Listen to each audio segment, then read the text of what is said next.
नेपाल और उत्तर बिहार में भारी बारिश के बाद बिहार की नदियां उफान पर, गंगा समेत तमाम बड़ी नदियों का तेजी से बढ़ रहा जलस्तर। लगातार नदियों में बढ़ रहे जलस्तर से उत्तर व पूर्वी बिहार और कोसी सीमांचल के क्षेत्रों में मंडराने लगा बाढ़ का खतरा। गंगा नदी में पिछले 24 घंटे में 1 मीटर से अधिक बढ़ा जलस्तर। बेगूसराय में घर में घुसकर सीओ शिवेंद्र कुमार पर एक शख्स ने किया चाकू से हमला। सीओ शिवेंद्र कुमार को आनन फानन में अस्पताल में करवाया गया भर्ती।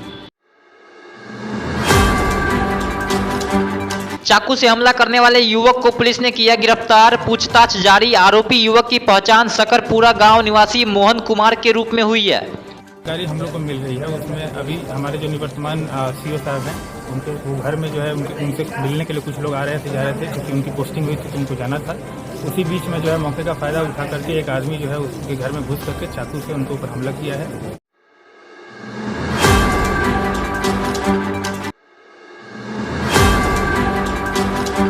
बिहार के शिक्षा मंत्री चंद्रशेखर और शिक्षा विभाग के अपर मुख्य सचिव के पाठक के चल रहे विवाद के बीच सीएम नीतीश कुमार ने लिया एक्शन। सीएम आवास पर बुलाई आपात बैठक। इस आपात बैठक में शिक्षा मंत्री चंद्रशेखर और के पाठक को बुलाया गया। इस दौरान वित्त मंत्री विजय कुमार चौधरी, ऊर्जा मंत्री विजेंद्र यादव और जदयू के राष्ट्रीय अध्यक्ष ललन सिंह रहे मौजूद। हालांकि सीएम आवास से बाहर निकलते वक्त शिक्षा मंत्री चंद्रशेखर ने कहा कि विकास के मुद्दे पर बातचीत हुई है, पीत पत्र पर कोई बातचीत नहीं हुई है, मैं मामले की समीक्षा कर रहा हूं।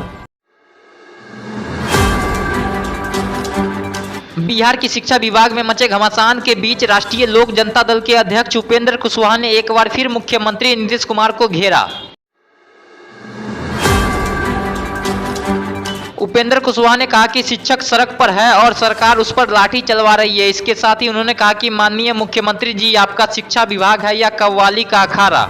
शिक्षक सड़क पर है, पुलिस लाठी चला रही।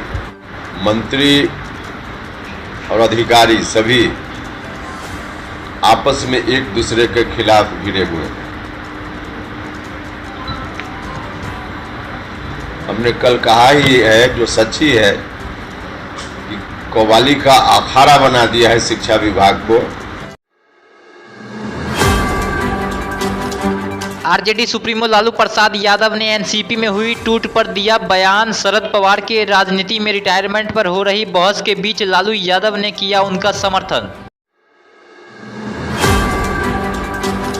लालू यादव ने कहा कि बूढ़ा आदमी कभी राजनीति से रिटायर नहीं होता है। वहीं लालू यादव ने शरद पवार के भतीजे पर तंज कसते हुए कहा कि भतीजे के कहने पर शरद पवार रिटायर नहीं होंगे।